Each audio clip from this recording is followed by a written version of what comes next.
بسم اللہ الرحمن الرحیم۔ کئی بار ذہنوں میں سوال اٹھتا ہے کہ شریعت میں صرف زنا کی سزا ہی اتنی سخت کیوں رکھی گئی ہے؟ جب قرآن کی طرف رجوع کیا تو معلوم ہوا کہ جہاں صرف اللہ کے حق کا معاملہ ہوتا ہے تو اللہ نرمی کا رویہ اپناتے ہیں، اور جہاں بندے کا حق اللہ کے حق سے مل جاتا ہے تو اللہ پاک سختی اختیار کرتا ہے۔ دو افراد کے زنا کے متاثرین دو فرد، دو خاندان، دو قومیں، دو گروہ یا دو قبیلے نہیں بلکہ پوری امت ہے۔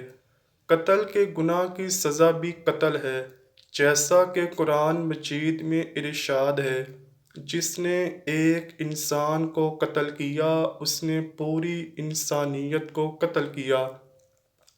مگر یہاں آپس میں صلح صفائی کی بنیاد پر دیت کی رعایت بھی دی ہے۔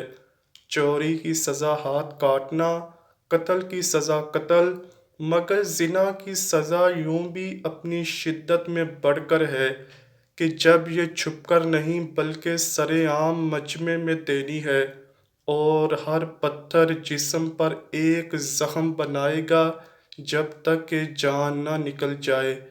اس سزا میں حکمت یہ ہے کہ جیسے اس گناہ کے عمل میں اس کے جسم کے ہر ٹشو نے لطف اٹھایا ہے، تو اب موت بھی لمحہ لمحہ اور پل پل کی اذیت کے بعد ملے گی۔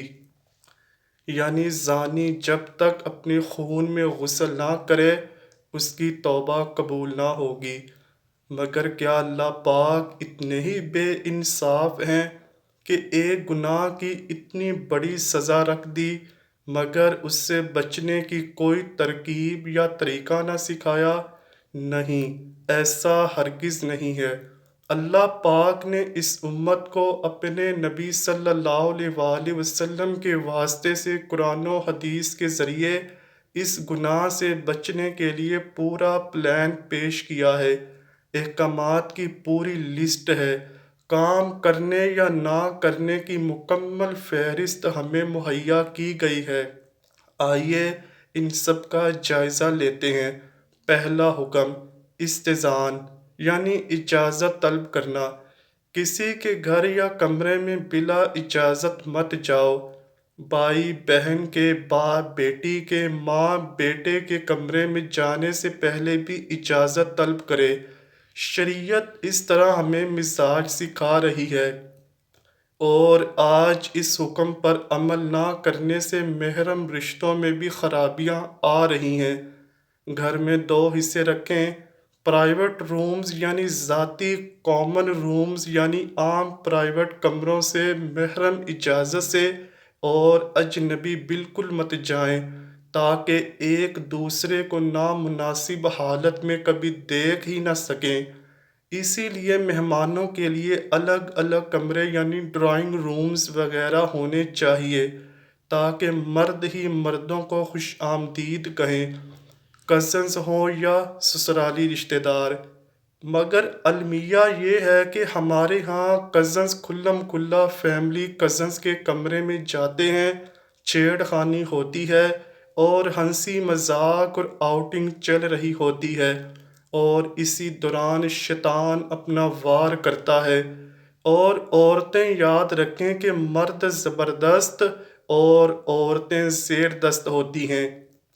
کیا یہ ممکن ہے کہ کوئی عورت پاک رہنا چاہے مگر مرد اس کو پاک نہ رہنے دے؟ دوسرا حکم، نظر کی حفاظت۔ نظروں کو نیچا رکھیں اور اپنی حیا کی حفاظت کریں۔ یہ حکم مرد اور عورتوں دونوں کے لیے ہے۔ عورتوں کی شادی بیاہ اور مردوں کی بازاروں میں اکثر نظر بہک جاتی ہے۔ کوئی مہمان آئے تو عورتیں جھانکتی تاکتی ہیں، اور اسی طرح باپ بھائیوں کے دوستوں سے بھی ہنس ہنس کر ملتی ہیں، اور جبکہ شریعت تو دیکھنے سے بھی منع کرتی ہے۔ مردوں عورتوں کی یہ عادت شادی بیاہ میں کھل کر سامنے آتی ہے جب بے حیائی اپنے عروج پر ہوتی ہے۔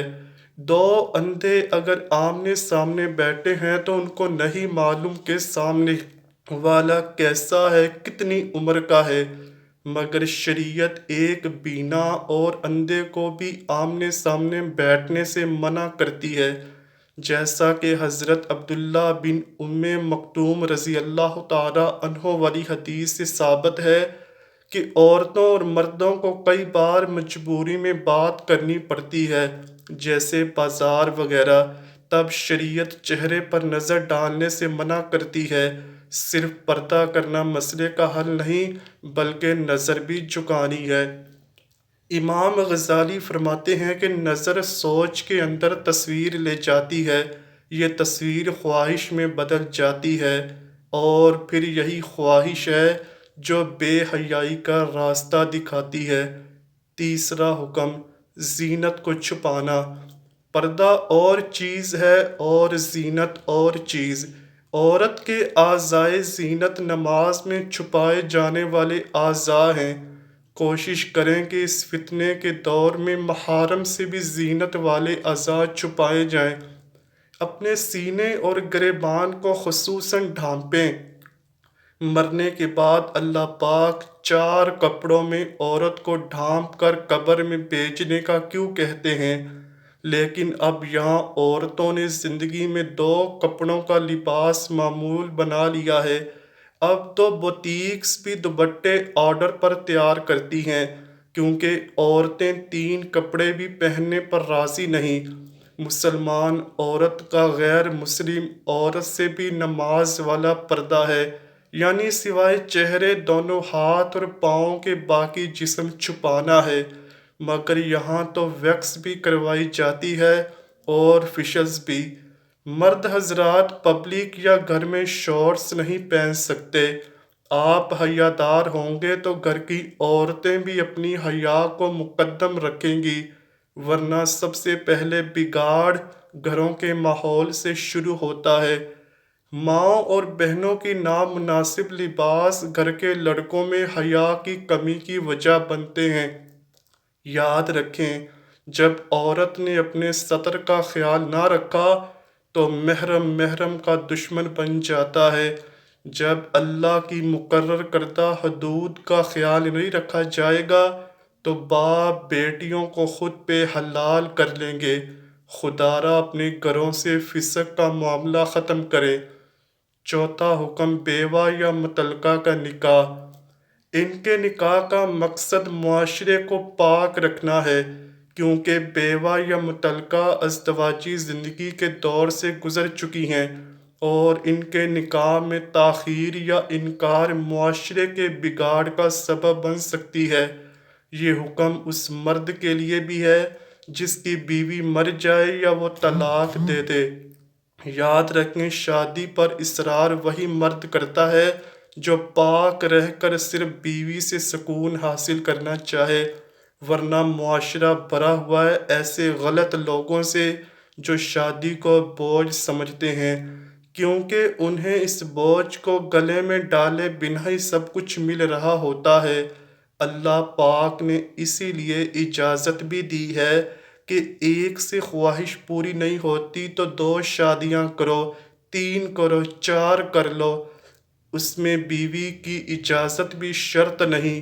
ہاں، بیویوں کے حقوق پورے کرنا فرض ہے، مگر کیا کیا جائے اس اخلاقی طور پر دیوالیہ معاشرے کا جو کہ گرل فرینڈ تو 10 برداشت کرتا ہے مگر بیوی 1 سے 2 نہیں۔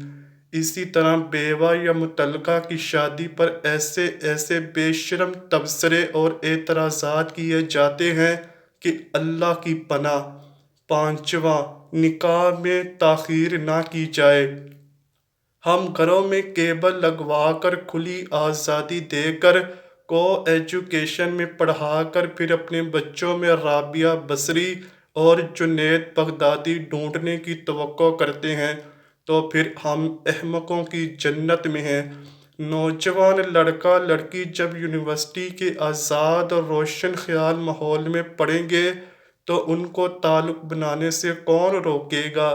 جب گھروں میں دینی تربیت نہ ہو، مائیں اسٹار پلس کے ڈراموں اور کپڑوں کی ڈیزائننگ میں مگن رہتی ہوں تو اولاد کی سرگرمیوں اور ان کی صحبت سے ناواقف ہوں تو جیسی خبریں آئے دن اخبارات کی زینت بنتی ہیں وہ بعید نہیں، مگر ہمیں تو یہ سکھایا جاتا ہے کہ جب نظروں میں حیا ہو تو پردے کی ضرورت نہیں۔ اس کا تو یہ مطلب بھی بنتا ہے کہ جب نظروں میں حیا ہو تو پھر کپڑوں کی بھی کوئی ضرورت نہیں۔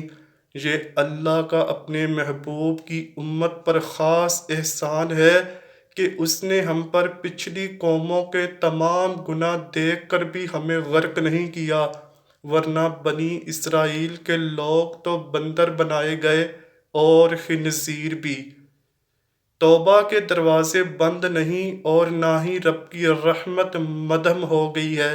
جب اللہ کی محبت اور ایمان کی روشنی دل میں آ جائے تو یہ نور اعلیٰ نور ہے، اب ایسے دل میں بے حیائی داخل نہیں ہو سکتی۔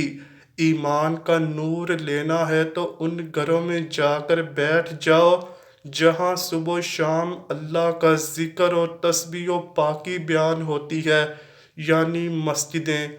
توبہ سے شاید دن گزرنے کا انداز بدل جائے، راتوں کو بے چینی سجدوں کے سرور میں بدل جائے، اور جب یہ میڈیا اور معاشرہ تمہاری توبہ کو کھانے لگے تب فیصلہ ہوگا کہ تم اس رب العزت کے غلام ہو یا پھر اپنے نفس کے۔ دعا ہے اللہ پاک ہم سب کو زنا جیسے کبیرہ گناہ سے محفوظ رکھے، آمین یا رب العالمین۔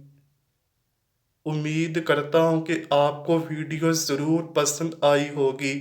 اگر ویڈیو پسند آئی ہے تو ویڈیو کو لائک کیجیے، شیئر کیجیے اور چینل کو لازمی سبسکرائب کیجیے۔